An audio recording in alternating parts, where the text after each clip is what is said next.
But first, we turn to Minnesota, where a Sunday church service turned into a shouting match.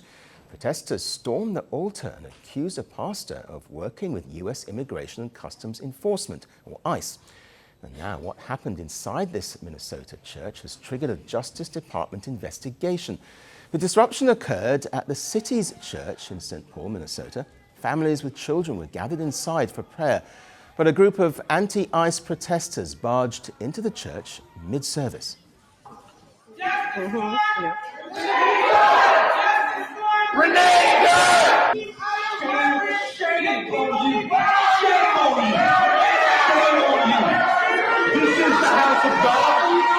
are you not at Whipple protesting? Why are you not standing up with your Latino and Somali community?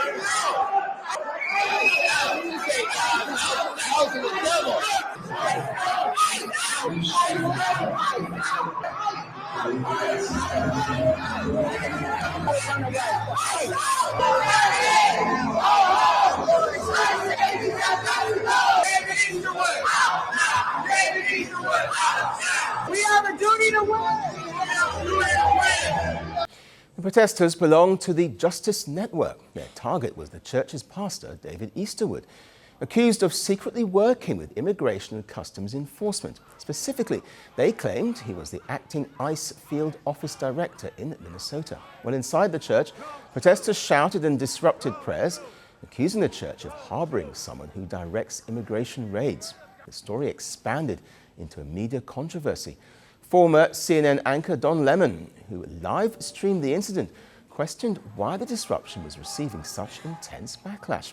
Conservative groups immediately called out his remarks. Many said storming a church crossed a clear boundary. Meanwhile, the U.S. Justice Department's Civil Rights Division announced it was now investigating the incident. At the center of the probe is the Federal FACE Act, which protects people's right to worship. It makes it a federal crime to interfere with religious services through threats, force, or intimidation. Assistant Attorney General for Civil Rights, Harmeet Dillon, confirmed the investigation on X. She called the incident a potential violation of federal law and accused the protesters of desecrating a house of worship. U.S. Attorney General Pam Bondi also weighed in, saying she personally spoke to Pastor Eastwood, warning that the federal government would respond forcefully.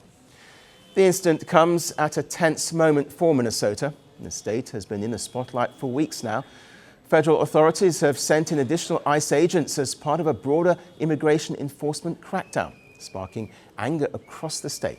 But Sunday's incident marked a sharp escalation, with Christian leaders condemning the disruption. Many demanded arrests. Others called it a direct attack on religious liberty. Paula White, senior advisor to the White House Faith Office, issued a strong statement. She condemned both the protesters and Don Lemon, writing that Christians everywhere should demand action. Pastor Paul Chappell of the Lancaster Baptist Church in California echoed that call. He urged the Justice Department to apprehend those responsible. And Albert Mohler, president of the Southern Baptist Theological Seminary, said the incident was unspeakably evil.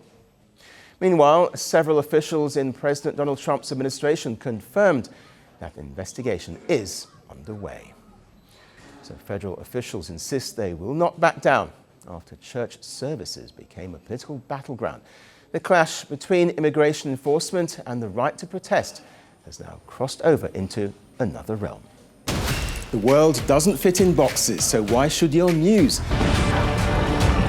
From battlefields to negotiation tables, from internet outrage to real-world injustice. The conversations everyone is having and the ones they're avoiding. It's the same show, but this new year, Firstpost America gets a new look. I'm Kerry Johnston, and this is Firstpost America.